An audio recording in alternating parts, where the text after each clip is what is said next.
Verifying your CapCut account is essential for accessing all features and ensuring your content is secure.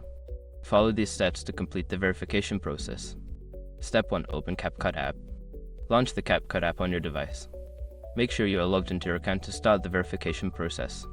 Step 2. Navigate to account settings. Go to your profile by tapping on the profile icon. Look for the settings or account management option, usually represented by a gear icon. Step 3. Select verification option.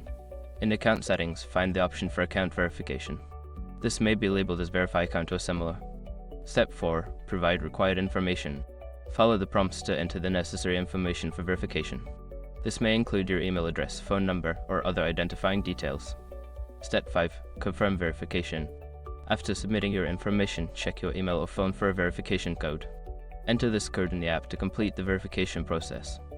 Once you have completed these steps, your CapCut account will be verified, allowing you to enjoy all the app's features. If you encounter any issues, consider reaching out to CapCut support for assistance.